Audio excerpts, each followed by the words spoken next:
Hi hello ఎలా ఉన్నారు? In this video you are gonna see what my 18 months old eats in a day. By the way, his name is Dhruv and he is not at all fussy when it comes to food.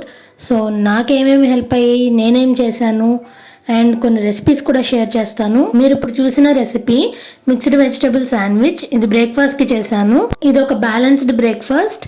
ఇందులో fibre ఉంది, protein ఉంది, good amount of carbs ఉన్నాయి. Breakfast అయిపోయిన తర్వాత mid morning snack is always a fruit. ఎప్పుడు నేను snack అంటే ఫ్రూటే ఇస్తాను. సో అలానే ఇక్కడ గ్రేప్స్ ఇస్తున్నాను. గ్రేప్స్ కూడా హోల్ గ్రేప్స్ ఇవ్వకూడదు. ఎప్పుడు కిడ్స్కి నీట్గా వాష్ చేయాలి, సాల్ట్ వేసి లేదా బేకింగ్ సోడా వేసి వాష్ చేసిన తర్వాత 2 halfsగా కట్ చేయాలి. లోపల సీడ్స్ తీసేయాలి. ఎందుకంటే చోక్ అయ్యే ఛాన్సెస్ ఎక్కువ ఉంటాయి హోల్ ఫ్రూట్స్ ఇచ్చినప్పుడు. పైగా ఇట్లాంటివి ఇచ్చినప్పుడు కరెక్ట్గా వెళ్ళి గొంతులో ఇరుక్కుపోతాయి. సో ఇంకా డౌట్ ఉంటే పక్కనే కూర్చోండి. నేనైతే అట్లానే చేస్తాను. తను తినే వరకు పక్కనే ఉంటాను. సో దట్ మనకి డౌట్ ఉండదు గొంతులో ఇరుక్కుందేమో అని చెప్పి. స్నాక్ కూడా అయిపోయిన తర్వాత మంచిగా ఒక స్లీప్ వేస్తాడు. మళ్ళీ లంచ్ టైంకి లెగుస్తాడు. ఆలోపు నేను లంచ్ కూడా ప్రిపేర్ చేసేస్తాను. తిన్న తర్వాత ఎంటీ బౌల్ తీసుకొచ్చి ఇచ్చేస్తాడు. లేదు అంటే కిచెన్లో పెట్టు అని చెప్తే తీసుకెళ్ళి కిచెన్లో కూడా పెడతాడు. హౌ స్వీట్ కదా. ఇక్కడ నేను లంచ్కి బీట్రూట్ ఫ్రై చేశాను. ఇది ఎలా చేశానంటే బీట్రూట్ని గ్రేట్ చేసేసాను. సో దట్ వాళ్ళకి తినడానికి ఈజీగా ఉంటుంది. పీసెస్ అయితే కొంచెం డైజెస్ట్ అవడానికి కష్టంగా ఉంటుందని, లేదా ఇరుక్కుంటాయి గొంతులో అని చెప్పి, ఎందుకంటే తనకు తానే తింటాడు కాబట్టి. ఇంకా చికెన్ కర్రీ ఉంటే దానిలో ఒక 4 బ్రెస్ట్ పీసెస్ కూడా తీసి గ్రేవీ తీసేసి ఉత్తి పీసెస్ పెడుతున్నాను. Dhruv is not at all fussy about food అని చెప్పాను కదా. సో ఏం చేస్తే పిల్లలు ఫస్సీ ఈటర్స్ అవ్వకుండా ఉంటారో చెప్తాను. ఫస్ట్ థింగ్, డోంట్ ఫోర్స్ఫుల్గా ఫీడ్ చేస్తే భయం వచ్చేస్తుంది ఫుడ్ అంటే. ఇక ఫుడ్ పేరు చెప్తేనే మనం ఆ ఫోర్స్గా తినిపించింది, లేదా వాళ్ళు ఫోర్స్గా తినిపించినప్పుడు వామిట్ చేయడము అట్లాంటివి చేస్తూ ఉంటారు కదా, వాళ్ళకి అవే గుర్తొస్తాయి. సో ఫుడ్తో ఇన్వాల్వ్మెంట్ చాలా తగ్గిపోతుంది, ఫస్సీ ఈటర్స్ అవ్వచ్చు. Second thing, screen time. Screens చూపిస్తూ తినిపిస్తే వాళ్ళకు ఏం తింటున్నారో తెలియదు, టేస్ట్ తెలియదు, స్టమక్ ఫుల్ అయిందో లేదా తెలియదు.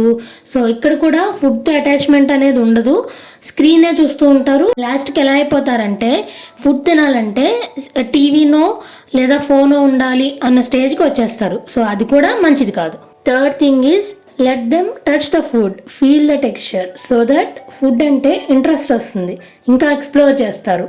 ఇదేంటి అని చెప్పి ఇంట్రెస్టింగ్గా తీసుకొని నోట్లో పెట్టుకోవడానికి ట్రై చేస్తారు. అంతేగాని వాళ్ళకి ఇస్తే బట్టల మీద పోసుకుంటారు, ఇల్లంతా మెస్సీ చేస్తారు అని చెప్పి మనమే గబగబా 4 ముద్దలు నోట్లో తోసేసి పక్కకు తీసేస్తే వాళ్ళు ఎలా తెలుసుకుంటారు? అంతే కదా. లంచ్ అయిపోయింది. ఫస్ట్ నేను తనకి ఇచ్చేస్తాను, నేను దగ్గరే ఉంటాను. టచ్ చేస్తాడు, నోట్లో పెట్టుకోవడానికి ట్రై చేస్తాడు, తను తిన్నంత తింటాడు. తర్వాత నా సాటిస్ఫాక్షన్ కోసం నేను అటు ఇటు ఆడిపిస్తూ తిప్పిస్తూ తను తిన్నంత వరకు తినిపిస్తాను. So mummy happy, baby happy. Evening 4 or 5 ఆ టైంకి అగైన్ ఇంకొక ఫ్రూట్ పెడతాను. Morning evening 2 times 2 different fruits పెడతాను. ఇప్పుడు మ్యాంగో సీజన్ కాబట్టి మ్యాంగో పెడుతున్నాను.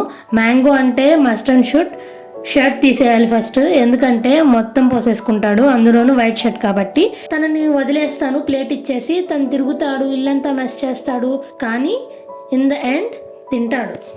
తిన్న తర్వాత బలం వచ్చేసిందంట, స్ట్రాంగ్ అయిపోయి డంబెల్స్ కూడా ఎత్తడానికి ట్రై చేస్తున్నాడు. క్యూట్గా ఉందని ఈ క్లిప్ కూడా యాడ్ చేశాను. ఫుడ్ అండ్ ఫ్రూట్సే కాకుండా మధ్య మధ్యలో డేట్స్ ఇస్తాను, లేదా మిక్స్డ్ నట్స్ సీడ్స్తో చేసిన లడ్డు ఇస్తాను, పల్లీ చిక్కీ, నువ్వుల చిక్కీ, ఇట్లాంటివి ఏదో ఒకటి ఇస్తూ ఉంటాను ఫర్ దట్ గుడ్ ఫ్యాట్స్. ఇక్కడ డిన్నర్కి నేను హలీం చేశాను, చికెన్ హలీం. చాలా ఎమ్మీగా ఉంది. రెసిపీ మన ఛానల్లో ఉంది, వీడియో ఉంది, షార్ట్ కూడా ఉంది, డెఫినెట్గా చెక్అవుట్ చేయండి. I consider haleem is a healthy food. ఎందుకంటే తినడానికి ఈజీగా ఉంటుంది, మంచి అమౌంట్ ఆఫ్ ప్రోటీన్ ఉంటుంది. వింటర్లో కోజీ ఫుడ్ లాగా అనిపిస్తుంది నాకు. కిడ్స్కి కూడా చాలా healthy. Now back to the topic. 4th one, ఓపికగా ఆడిపిస్తూ తినిపించాలి. ఆడిపించడం అంటే వాళ్ళని డైవర్ట్ చేసేయడం కాదు, ఫుడ్తోనే ఇది తింటే ఇట్లా అని చెప్పి చూపిస్తూ చిన్న ఫన్గా చేస్తూ తినిపిస్తే వాళ్ళకు కూడా ఇంట్రెస్ట్ వస్తుంది, తినాలనిపిస్తుంది. నెంబర్ 5, బేబీ లెడ్ వీనింగ్ని ఎంకరేజ్ చేయాలి. బేబీ లెడ్ వీనింగ్ అంటే బేబీస్నే ఫుడ్ తినేలాగా ఎంకరేజ్ చేయడం, వాళ్ళంతట వాళ్ళే తినేలాగా. ఇది ఎప్పుడైతే వాళ్ళంతట వాళ్ళు కూర్చోవడం మొదలు పెడతారో అప్పటి నుండే స్టార్ట్ చేయడం బెటర్. ఎందుకంటే ఎంత ఎర్లీగా స్టార్ట్ చేస్తే అంత ఎర్లీగా వాళ్ళు నేర్చుకుంటారు, అంత ఓన్గా తినగలుగుతారు. స్టీమ్డ్ వెజిటేబుల్స్ని లేదా ఫ్రూట్స్ని ఫింగర్ సైజ్డ్ పీసెస్ లాగా కట్ చేసి ఒక చోట కూర్చోబెట్టి వాళ్ళంతట వాళ్ళే తినేలాగా వాళ్ళకి ఇచ్చేసేస్తే వాళ్ళు ఎక్స్ప్లోర్ చేస్తారు, పడేస్తారు, కొంచెం తింటారు.